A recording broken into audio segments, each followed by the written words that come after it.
राम का जन्म 7000 साल पहले हुआ, कृष्ण का जन्म 5000 साल पहले हुआ, जीसस आए हैं 2023 साल पहले। आज 100 ईसाई देश है, 200 करोड़ ईसाई है इस पृथ्वी पर। पैगंबर साहब आए 632 में 1400 साल पहले। आज 56 इस्लामिक देश है। लेकिन 7000 साल पुराना राम का जो धर्म पृथ्वी है, ये जो देश है, आज अपने अस्तित्व की लड़ाई लड़ रहा है। इस विश्व में एक भी हिंदू राष्ट्र नहीं है, एक भी सनातन राष्ट्र नहीं है, और 1000 साल से लुटेरे लूट रहे हैं। 35 करोड़ हिंदुओं की निर्मम हत्या हुई है पिछले 1000 साल में।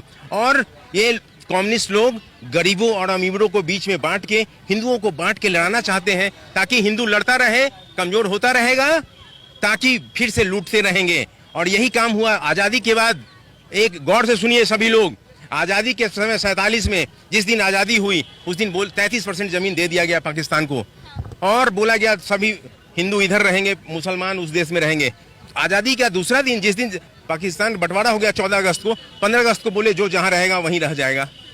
मतलब जमीन भी ले लिया 41 करोड़ एकड़, कोई गया भी नहीं इधर से। और उसके बाद क्या हुआ, यहाँ इस्लामिक यूनिवर्सिटी। आपका मांग है कि स्टालिन के बेटे को फांसी होना चाहिए? फांसी होना चाहिए। आगे सुनिए क्या क्या हुआ है समस्या भारत देश में गरीबों वंचितों के साथ। इनको झूठी चीजें सुना कर भारत का शिक्षा मंत्री बनाया गया मौलाना अबुल कलाम आजाद को। उसने क्या बोला, इस्लामिक यूनिवर्सिटी बनाओ भारत में, और हिंदू यूनिवर्सिटी नहीं बना सकते। 50 इस्लामिक यूनिवर्सिटी है। गीता रामायण नहीं पढ़ा सकते भारत में, मालूम है नहीं है किसी को, इधर जेल हो जाएगा। गीता रामायण महाभारत पढ़ाओगे तो बाइबिल कुरान पढ़ा सकते। मुस्लिम पर्सनल लॉ लागू हुआ, 4 शादी कीजिए, 25 बच्चे पैदा कीजिए। हिंदू ये भाई साहब 2 शादी करेंगे तो इनको जेल हो जाएगा, समझ रहे हैं ना। दूसरा चीज, उसके बाद क्या किया, मंदिरों को एक्वायर कर लिया। कोई मंदिर का पुनर्निर्माण नहीं होगा, सभी मंदिरों का सरकार अधिग्रहण कर ली, मंदिरों को अधिग्रहण कर ली, टैक्स वसूली। उसी दूसरी तरफ मदरसा मस्जिद के लिए पैसा, हज के लिए सब्सिडी, माइनॉरिटी कमीशन बना के लाखों अरबों खरबों पैसा दे रही है। सनातन धर्म को छोड़ के बाकी धर्मों को बढ़ावा दिया जाए। सनातन को समाप्त करने के लिए पूरा काम किया गया। आगे उसके बाद क्या किया गया वो भी सुन लीजिए। 1975 में इमरजेंसी लगा दी गया, सभी मीडिया को जेल में, सभी विपक्षी नेता जेल में थे, सबको जेल में डाल के भारत का सबसे बड़ा संविधान संशोधन किया गया। उसको मिनी कॉन्स्टिट्यूशन ऑफ इंडिया बोलते हैं। और उसके बाद कई करोड़ हिंदुओं का नसबंदी कर दिया गया और बोला गया इस्लाम में नसबंदी हराम है। उसके बाद 91 में लाया गया वर्शिप एक्ट, जिसके तहत बोला गया स्टेटस को मेंटेन करना है। जो 1947 से पहले का जो मंदिर है उसको कोई पुनर्निर्माण नहीं करेगा। बाबर ने 40,000 मंदिर तोड़ा, उसका पुनर्निर्माण नहीं कर सकते आप भारत में, उसी स्थिति में रहेगा। उसके बाद लाया गया वक्फ बोर्ड कानून, लाखों एकड़ जमीन दे दिया गया। सेना और रेलवे के बाद सबसे ज्यादा जमीन उनको दिया गया। तो ये सब क्या कर रहे हैं, सनातन को समाप्त करने की काम चल रहा है। और बेचारे भोले भाले यदुवंश 25 करोड़ हैं। अगर इस्लामिक देश बनेगा तो 25 करोड़ यदुवंश का नामो निशान इस पृथ्वी से मिट जाएगा।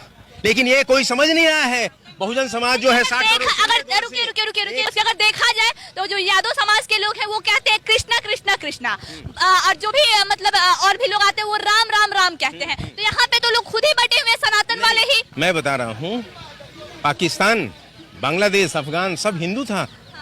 योगेंद्र मंडल दलित थे, सभी दलितों को लेकर पाकिस्तान गए, एक दलित पाकिस्तान में नहीं बचा।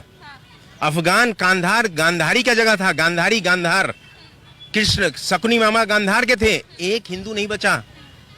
लौ से लाहौर था, कुश की पहाड़ियां जो कुशवाहा है, भगवान राम के वंशज हैं ये कुशवाहा जाति, तो कुश की पहाड़ियां, लाहौर, लौ से लाहौर सब पाकिस्तान में चले, एक हिंदू नहीं बचा।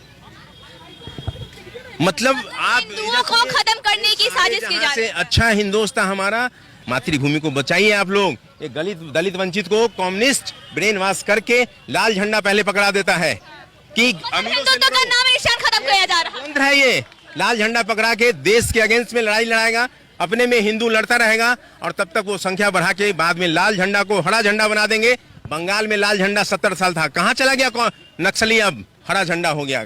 केरल में लाल झंडा था 70 साल, अब हरा झंडा हो गया, कोई बोलने वाला नहीं। धीरे धीरे कन्वर्ट किया जा रहा है क्या? आज हरा झंडा हो गया, धीरे धीरे कन्वर्ट किया जा रहा है। सब कन्वर्ट, पूरा नॉर्थ ईस्ट ईसाई हो गया, पूरा बहुत स्थिति खराब है। बिहार कश्मीर बन गया है, उत्तर बिहार का डेमोग्राफी चेंज हो गया है। किशनगंज, कटिहार, अररिया, पूर्णिया, दरभंगा, सीतामढ़ी, चंपारण, सिवान, गोपालगंज, जहानाबाद, बेगूसराय, ये बिहार शरीफ, गया, सब का डेमोग्राफी चेंज हो रहा है।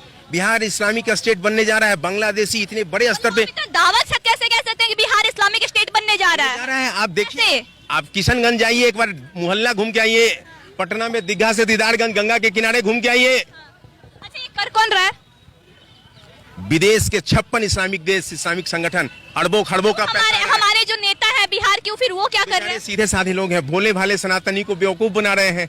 ये मातृभूमि ये हिंदुओं की है, बचा लें, अभी भी समय है। अन्यथा बहुत कठिन दौर है, बहुत कठिन दौर है।